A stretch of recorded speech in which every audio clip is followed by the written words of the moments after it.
Today we'll discuss about the diagnostic methods. If you see the diagnosis, it is nothing but the utilization of the scientific knowledge for identifying a diseased process and to differentiate from other disease process.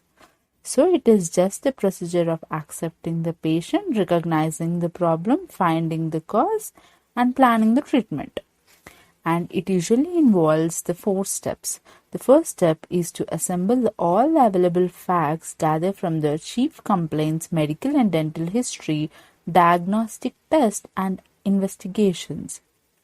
And the second step is to analyze and interpret the assembled clues to reach the tentative or the provisional diagnosis. And the third step is to make the differential diagnosis of all the possible diseases which are consistent with the signs, symptoms, and the test results collected. And the fourth step is to select the closest possible choice for the making an accurate diagnosis. So that's how these 4 steps helps in diagnosing a disease. Next step would be the case history. So the purpose of case history is to know whether the patient has any general or the local condition that might alter the treatment plan.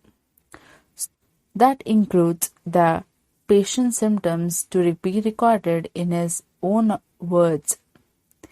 With the help of the chief complaint, we encourage the patient to visit a clinic and give the information, and it is noted in patient's own words.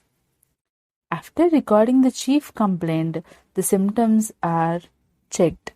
The symptoms are nothing but these are the signs of deviation from the normal, and they can be of subjective or objective.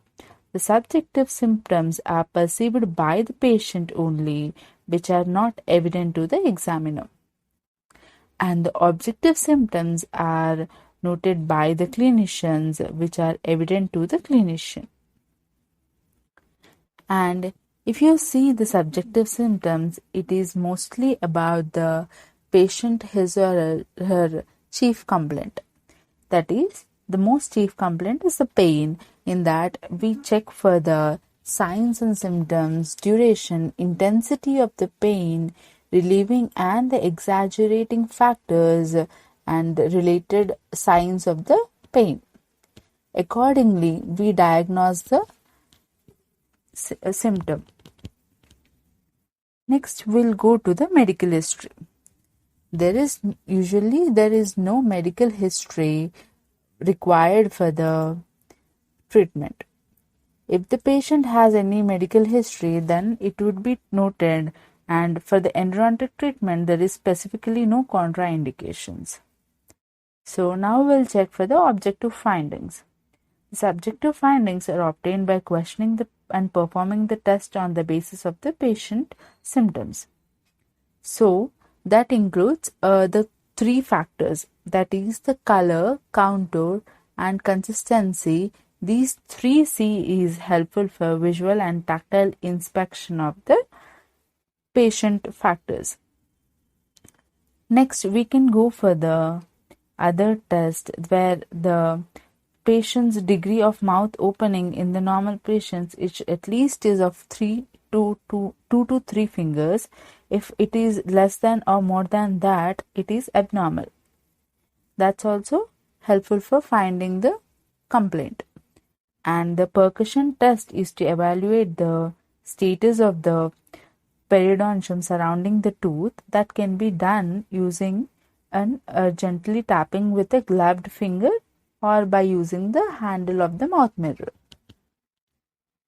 Next thing would be the palpation, which is usually done with a digital pressure to check any tenderness on a soft tissue. And the periodontal examination is assessed based on this palpation, percussion, and mobility of the tooth. Now we'll see about the radiographs. The radiographs helps in diagnosing the and treatment and helps in treatment planning. So it should be always kept in the mind that it is a two-dimensional picture of the three-dimensional object. So, this is helpful for establishing the diagnosis and determining the prognosis of the tooth. Now we'll go to the pulp vitality test. These are often referred to as a pulp vitality or the vitality testing, which helps an important role in diagnosing because not only they determine the vitality of the teeth but also the pathological status of the pulp. So this includes the different tests. That is the thermal test, which includes the cold and the heat test. If you observe the thermal test, it is a response of the pulp to the heat or the cold. In that, we'll go for the cold test first. The cold test is usually helpful for assessing the vitality of the pulp. So the materials which are used for the cold testing includes the endo ice, that is 1112 tetrafluoroethane, carbon dioxide snow, the pencil of ice cold water under the rubber dam isolation, and the ethyl chloride application. If you see in that the cold application for 15 seconds or less than or equal to 15 seconds, if you apply on the tooth, if suppose it gives any sensation, that is, if it is giving a positive response, that means that it is a healthy pulp. If suppose the tooth has pain on application of the cold, that is a short sharp pain which disappears rapidly once the stimulus is removed, then that is the diagnosis of the reversible pulpitis. So after removing it, it is going, the pain is going off. And the next would be an irreversible pulpitis. If suppose the painful response lingers after the removal of the stimulus, then it is an irreversible pulpitis. If suppose it does not give any response, the tooth does not giving any response, then it is non-vital. That's how we can diagnose using the cold test. Now if you observe for the heat test, the heat test also is advantageous if the patient's chief complaint is intense dental pain upon contacting any hot object. The preferred temperature here is 150 degrees Fahrenheit. The heat test in this, the materials include is the electric heat carrier and the heated gutta percha stick, hot burnisher, or the hot water.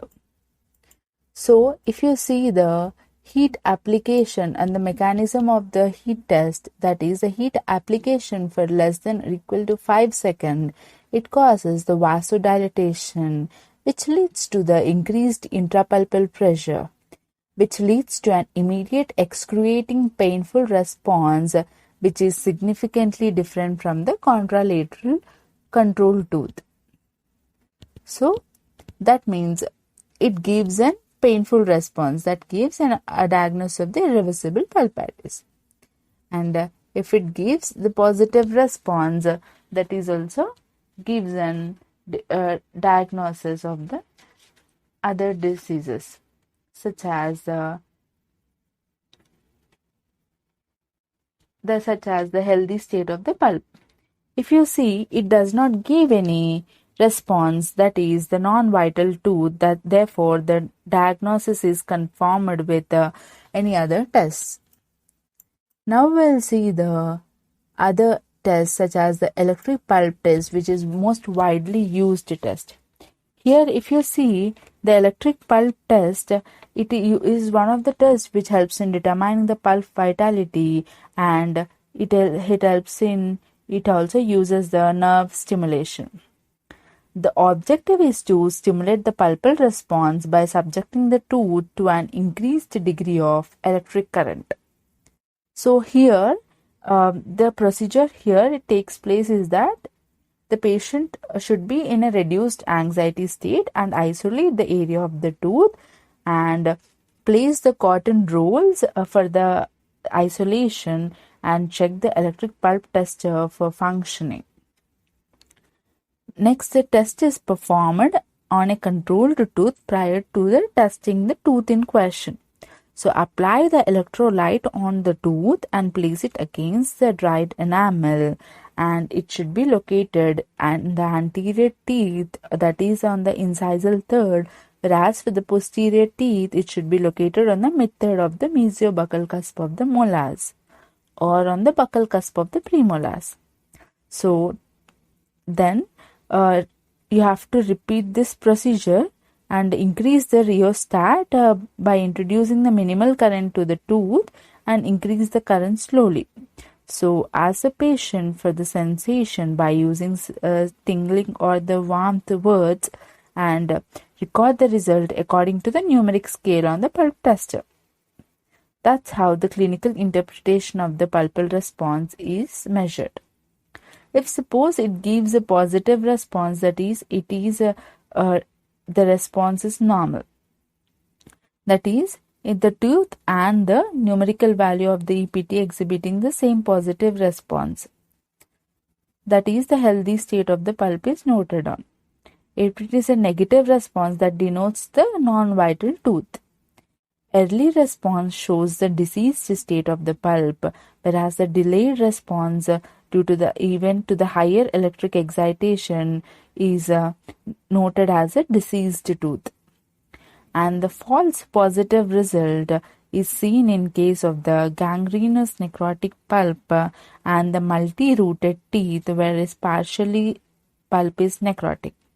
And the false negative is the extensive calcification cases and with an increased reparative dentin with a fibrotic pulp and also in the recently traumatized tooth. It can be seen. So now we'll go for the other tests such as the test cavity. Test cavity helps to determine the pulp vitality and performed if other methods are failed. Here the test cavity is made by drilling through the enamel and dentin junction of an unanesthetized tooth, and the drilling should be done at high speed with a water coolant. So in this, if the sensitivity or the pain felt by the patient is an indication of the pulp vitality and there is no endodontic treatment is indicated, and the sedative dressing can be placed on the cavity, and if still there is no pain after the cavity preparation, then it can be continued to the pulp chamber as the pulp is necrotic. Now we'll see further other tests such as the anesthetic test. This test is restricted to the patients who are in pain at the time of the test when the usual tests have been failed to identify the tooth. So objective is to anesthetize one tooth at a time until the pain disappears and to localize the specific tooth. Okay. Now we'll see about the bite test. The bite test helps in identifying a cracked or the fractured tooth, and this is done if the patient complains of pain on mastication and the teeth is sensitive or to the biting if pulp necrosis has extended to the periodontal ligament space or if a crack is present in the tooth. So the tooth loss is a commercially available device for the bite test. It has a small concave area on its top which is placed in contact with the cusp of the tooth to be tested. That you can clearly see the concave area on the tooth slot in the picture. So if on biting the pain present, it indicates the apical periodontitis, and the pain present on the release of biting indicates the cracked tooth. Here we have to see the difference here like this. On releasing, the pain would be there, that indicates the cracking. Now we can go for the recent advances for the pulp testings. That includes the laser Doppler flowmetry.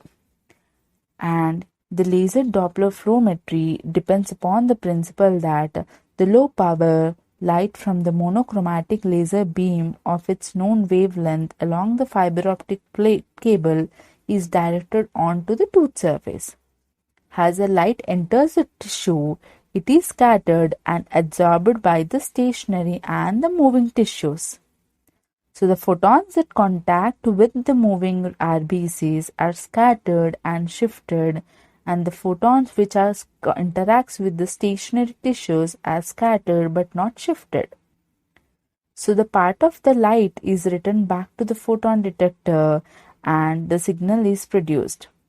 Since the RBCs represent main moving entity in the pulp, so the Doppler shifted light is inferred as an index of the pulpal blood flow.